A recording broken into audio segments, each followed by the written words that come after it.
बिस्मिल्लाहिर्रहमानिर्रहीम। अस्सलाम वालेकुम। मैं तमाम नाजरीन को अपने चैनल पर खुशामदीद कहता हूँ। जनाब, आज मैं अपनी वीडियो का आगाज़ एक कहानी से करूँगा। नाजरीन मोहतरम, ये कहानी है एक 6 साल की बच्ची की, जिसको कहानियाँ लिखने का बहुत शौक़ था। जनाब मोहतरम, वो बच्ची एक कम गो, कम हिम्मत और इंतहाई खामोश रहने वाली बच्ची थी। क्लास में भी उसकी ज़्यादातर बात किसी से नहीं होती थी। वो किसी से भी ज़्यादा बातचीत ना करती, बल्कि हर वक्त अपनी नोटबुक में अपनी कहानियाँ लिखती रहती। जब वो 12 साल की हुई तो उसकी दादी की वफ़ात हो गई, जिनसे वो बहुत ज़्यादा क्लोज़ थी। इस चीज़ ने उसे बहुत ज़्यादा सदमे से दो चार किया। लेकिन जैसे कहते हैं कि कभी भी मुसीबतें अकेले नहीं आती, ऐसे ही यहाँ पर इसके साथ हुआ। वो ये कि उसके माँ बाप के दरमियान झगड़े होने लगे और उनके आपस में ताल्लुकात ख़राब हो गए। हालात यहाँ तक पहुँच गए कि उसकी वालदा इस सब की वजह से बीमार रहने लगी और उनको ब्रेन ट्यूमर हो गया। इस बीमारी ने उस लड़की को बहुत ज़्यादा मुतासिर किया और वो इसकी वजह से बहुत ज़्यादा डिप्रेस रहने लगी। इसी दिमाग की बीमारी की वजह से उसकी वालदा की एक दिन डेथ हो गई। वो लड़की बहुत ज़्यादा परेशान हो गई और वो लड़की जो एक इंतहाई कम हिम्मत और कम गोल लड़की थी, इन सब बातों की वजह से बहुत ज़्यादा पीछे चली गई और ज़्यादा डिप्रेशन में चली गई।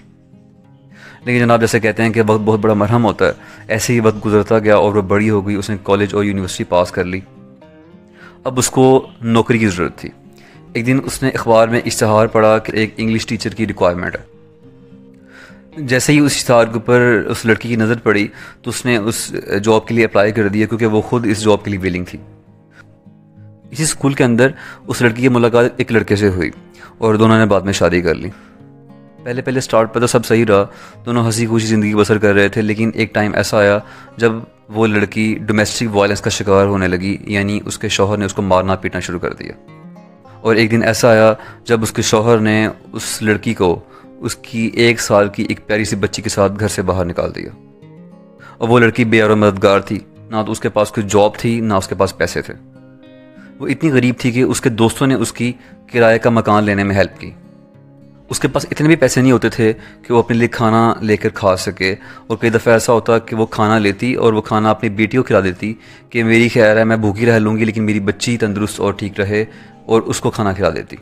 इन सब बातों की वजह से वो इतनी डिप्रेस हुई कि उसने अपने आप को कंप्लीट फेलियर समझना शुरू कर दिया।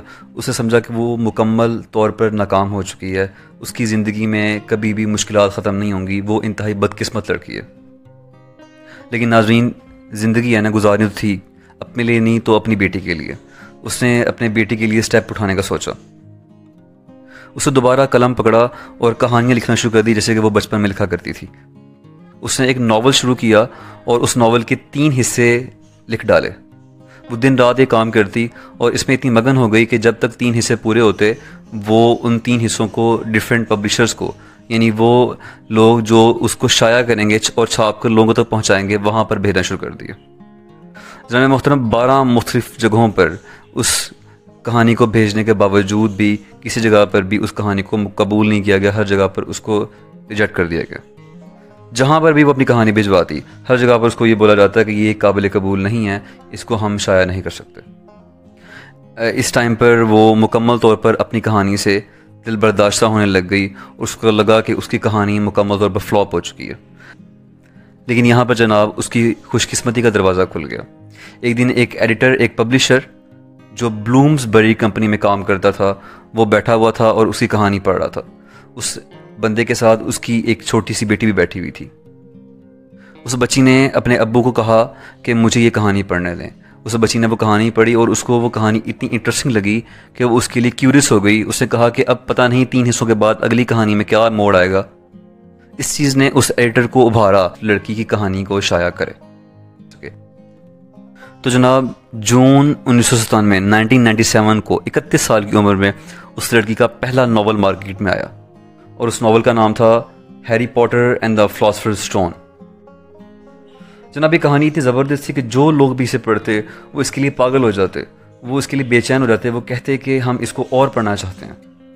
सिर्फ 5 महीने के बाद उस लड़की की कहानी को, जिसका नाम था Harry Potter and the philosophers stone, उसको उस मुल्क का सबसे बड़ा अवार्ड दिया गया, जो सबसे अच्छी किताब को दिया जाता था। और इस तरह जनाब वो लड़की, वो औरत जिसका नाम J.K. रॉलिंग था, एक मायूस, नाकाम और इंतहाई कम हिम्मत डिप्रेस लड़की से एक कामयाब और इज़्ज़तदार औरत बन गई।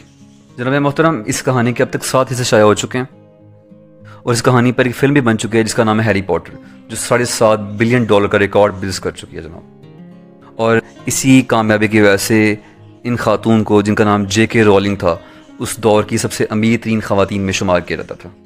कभी भी आप कुछ भी लाइफ में परफॉर्म कर रहे हैं, आपको बहुत से लोग ऐसे मिलेंगे जो बोलेंगे तुम ये नहीं कर पाओगे, तुम्हारे लिए ये चीज़ नहीं है। आप कुछ भी काम कर रहे हैं, 90% लोग आपको ये बोलेंगे इसमें ये खामी है, इसमें ये मुश्किल है, इसमें ये परेशानी है। आपको जस्ट 10% लोग ये बोलेंगे हाँ तुम ये कर पाओगे, इसमें ये पॉजिटिव बातें भी हैं। क्योंकि आप ये बात जानते हैं हर चीज़ के नेगेटिव और पॉजिटिव दोनों पहलू होते हैं। तो 90% लोग ऐसे हैं जो आपको उसके नेगेटिव पहलू बता रहे होंगे, भाई तुम ये नहीं कर पाओगे, इसमें ये स्ट्रगल्स आनी हैं, ये मुश्किलात आनी हैं। लेकिन जनाब, जब आप कुछ काम कर लेते हैं, आप कुछ अचीव कर लेते हैं, जब आप मकाम पर पहुंच जाते हैं, तो लोग आपको उस मकाम पर बैठ के सलूट और सलाम कर रहे होते हैं। लेकिन जब आप रास्ते पर जा रहे होते हैं तो आपको बहुत सारे लोग ऐसे होते हैं जो उस रास्ते से गिरा रहे होते हैं। सर, हमने गिरना नहीं है, हमें चलते रहना है उस रस्सी को थाम के जो अल्लाह ताला ने हमारे लिए बनाई है, क्योंकि बेशक अल्लाह ताला बेहतरीन तासाज है। अल्लाह ताला पर भरोसा रखें, इंशाल्लाह वो आपकी नाकामी को कामयाबी में अल्लाह ताला आपका हामी नासिर हो। अस्सलाम वालेकुम।